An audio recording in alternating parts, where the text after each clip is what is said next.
जो व्यक्ति अपने लीक से हटेंगे, डूबती हुई नाव में बैठेंगे, तो वो भी अपना भविष्य जानते हैं कि क्या होगा। पशुपति पारस जी को थोड़ा धैर्य से काम लेना चाहिए और जो उनके इर्द गिर्द कुछ लोग होंगे जो उनको बहका रहे हैं। बीजेपी का ये चरित्र रहा है, मतलब निकल गया तो पहचानते नहीं, यूज एंड थ्रो। पहले श्री चिराग पासवान जी के साथ धोखा किया, अब श्री पशुपति पारस जी के साथ धोखा किया है। अभी एनडीए में सिर्फ फुटअव्वल होना बाकी है। दोबारा बोल रहे हैं कोई भी समझौता कहीं से भी नहीं होगा हाजीपुर तथा अन्य जगहों के साथ। पासवान वोट किसी की बपौती संपत्ति नहीं है। योद्धा तैयार है रणभूमि में उतरने के लिए। किसी भी हाल में हाजीपुर से समझौता नहीं होगा, न पहले था न अभी होगा। जैसे जैसे लोकसभा चुनाव नजदीक आ रहा है, ठीक वैसे वैसे देश की सियासत और दिलचस्प होती जा रही है। बिहार में सीट बंटवारे को लेकर नाराज चल रहे केंद्रीय मंत्री और लोक जनशक्ति पार्टी के अध्यक्ष पशुपति पारस ने मंगलवार को केंद्रीय मंत्री पद से इस्तीफा दे दिया है। इसके साथ ही पारस ने एनडीए से अपना नाता तोड़ दिया है। तो वहीं पशुपति पारस के इस्तीफे पर बिहार की सियासत में गर्माहट बढ़ गई है। डेप्यूटी सीएम विजय सिन्हा ने कहा कि देश के प्रधानमंत्री नरेंद्र मोदी ने सबका सम्मान किया है। पशुपति पारस जी को सम्मान दिया गया, उनको लंबे समय तक केंद्रीय मंत्री बनाया गया है। उन्हीं के भतीजे चिराग पासवान को छोड़कर उन्हें मौका दिया गया। अब उनको अपना आशीर्वाद देना चाहिए।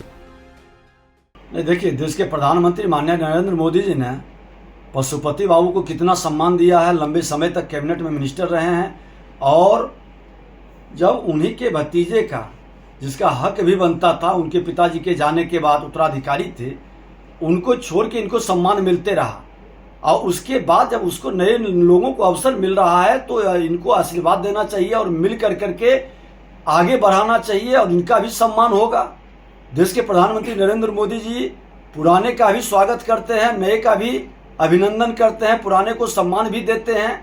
और भारतीय जनता पार्टी सबको लेके चलती है और भारतीय जनता पार्टी देश के प्रधानमंत्री नरेंद्र मोदी जी के नेतृत्व में सबका भविष्य सुरक्षित है और सबका भविष्य सुंदर और बेहतर है।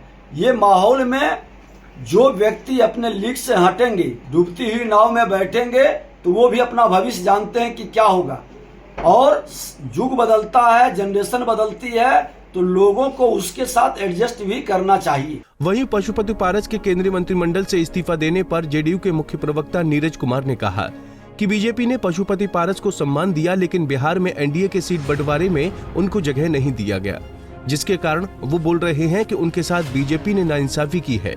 लेकिन बीजेपी ने उनको कैबिनेट में जगह देकर जो सम्मान दिया, उसके मान को पशुपति पारस को रखना है। वहीं पशुपति पारस को महागठबंधन में जाने पर कहा कि ये उनका अपना फैसला है, इस पर हम लोग नहीं बोल सकते हैं। लेकिन उनका साफ कहना है कि 2019 में हुए चुनाव में हाजीपुर सीट से एनडीए की जीत हुई थी और इस बार भी हाजीपुर से एनडीए की जीत होगी। एनडीए में सीटों का बंटवारा भारतीय जनता पार्टी के केंद्रीय नेतृत्व ने घटक दलों से संवाद स्थापित किया और वैसे दौर में जो माननीय नरेंद्र मोदी जी के नेतृत्व में लंबे अरसे तक केंद्रीय मंत्री के रूप में माननीय पशुपति पारस जी ने अपनी सेवा दी, अब उन्होंने इस्तीफा देने का फैसला लिया है। यह उनकी पार्टी का फैसला है, उनका फैसला है, लेकिन हमारी उम्मीद यह है कि केंद्रीय मंत्रिपरिषद में आदरणीय नरेंद्र मोदी जी ने जो सम्मान दिया, तो हम समझते हैं कि उस सम्मान का राजनीतिक कर्ज के रूप में निश्चित रूप पारस जी को उस कर्ज की अदायगी करना चाहिए, जिसकी अपेक्षा बिहार की जनता भी करती। इधर पारस के इस्तीफा देने पर हम सेक्युलर के राष्ट्रीय प्रवक्ता श्याम सुंदर शरण ने कहा कि पशुपति पारस को अभी इंतजार करना चाहिए। पशुपति पारस के आसपास कुछ लोग हैं जो उन्हें बहका रहे हैं, लेकिन कभी कभी देश हित में सोचना चाहिए और जो नई जनरेशन के लोग हैं उनको उनका आशीर्वाद देना चाहिए। देखिए, हमारा मानना है कि पशुपति पारस जी को थोड़ा धैर्य से काम लेना चाहिए और जो उनके इर्द गिर्द कुछ लोग होंगे जो उनको बहका रहे हैं, लेकिन राज्य के हित में और देश के हित में, जैसे वो एनडीए परिवार के एक अहम हिस्सा थे, उनको बने रहना चाहिए था और धैर्य रखना चाहिए। और मुझे तो लगता है कि उनको अब उम्र के उस पड़ाव में है जहाँ से उनको नई पीढ़ी को आशीर्वाद देना चाहिए।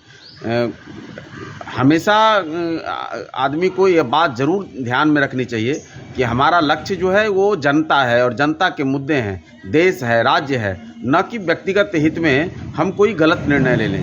तो मेरा मानना है और हमारा उनसे आग्रह भी है कि एनडीए परिवार में बने रहें तो देश के लिए और राज्य के लिए बेहतर होगा।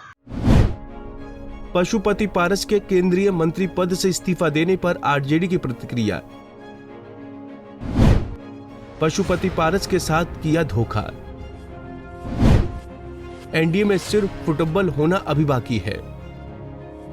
वहीं पारस के इस्तीफा देने पर आरजेडी प्रवक्ता मृत्युंजय तिवारी ने कहा कि मंत्रिपरिषद से उन्होंने इस्तीफा दिया, ये तो होना ही था। बीजेपी का ये चरित्र रहा है, मतलब निकल गया तो पहचानते नहीं, यूज एंड थ्रो। पहले चिराग पासवान के साथ धोखा किया, पशुपति पारस के साथ धोखा किया। भले ही एनडीए में सीट बंटवारा हो गया हो, लेकिन सहयोगी दलों की नाराजगी की खबरें आ रही हैं। अभी एनडीए में सिर्फ फुटबॉल होना बाकी है। देखिए, उन्होंने मंत्री पद से इस्तीफा दिया, ये तो होना ही था। बीजेपी का ये चरित्र रहा है, मतलब निकल गया तो पहचानते नहीं, यूज एंड थ्रो।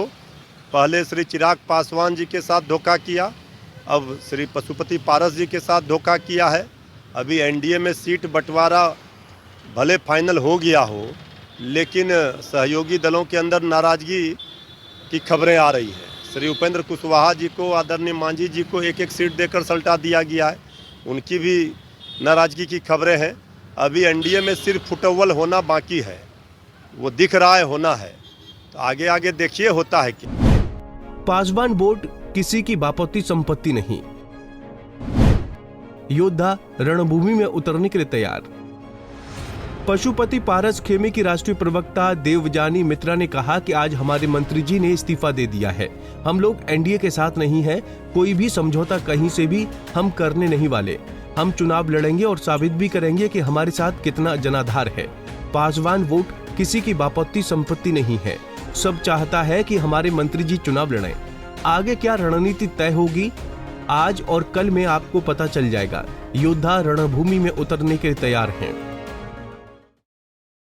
आज हमारे मंत्री जी ने इस्तीफा दे दिया। डेफिनेटली ये बहुत अच्छा स्टेप है और हम लोग ये बता दें कि फाइनली ऑफिशियली ये डिक्लेयर हो गया कि हम लोग एनडीए के साथ नहीं है, हम लोग एनडीए के खेमे से बाहर है और रास्ता बहुत साफ है, बहुत क्लियर है। हम लोग जो पहले भी कहे थे फिर दोबारा बोल रहे हैं, कोई भी समझौता कहीं से भी नहीं होगा। हाजीपुर तथा अन्य जगहों के साथ हम लोग चुनाव लड़ेंगे और ये साबित भी करेंगे कि हमारे पास कितना जनाधार है। और दूसरी बात, पासवान वोट किसी की बपौती संपत्ति नहीं है। तो हमारे पास कितने लोग हैं और कितने लोग चाहते हैं हमारे मंत्री जी चुनाव लड़े, वो हम लोग लड़ के दिखाएंगे। किसी भी हाल में रणभूमि छोड़ के भागने वालों में से नहीं है। आगे क्या होगा, किस ढंग से रणनीति तैयार होगी, आज या कल में हमारे मंत्री जी द्वारा आप सबको बताया जाएगा। लेकिन इतना मैं जरूर आपको बता देना चाहती हूँ, योद्धा तैयार हैं रणभूमि में उतरने के लिए, बस वक्त की बात है। और किसी भी हाल में हाजीपुर से समझौता नहीं होगा, ना पहले था ना अभी होगा। सोमवार को बिहार एनडीए में सीटों के बंटवारे का ऐलान हो चुका है। इसके तहत बीजेपी एक बार फिर बड़े भाई की भूमिका में आ गई है। बीजेपी बिहार में 17 सीटों पर चुनाव लड़ रही है, तो वहीं जेडीयू के खाते में 16 सीट आई हैं। इसके अलावा चिराग पासवान की लोक जनशक्ति पार्टी को 5, जीतनराम मांझी की पार्टी हमको 1 और उपेंद्र कुशवाहा की पार्टी राष्ट्रीय लोक जनता दल को 1 सीट मिली है। लेकिन इसमें पशुपति पारस की आरएलजेपी को एक भी सीट नहीं दी गई, जिसके बाद अब उन्होंने एनडीए से अपना नाता तोड़ लिया है और सेंट्रल मिनिस्टर पद से इस्तीफा दे दिया है। पंजाब केसरी टीवी के लिए पटना से अभिषेक कुमार सिंह की रिपोर्ट।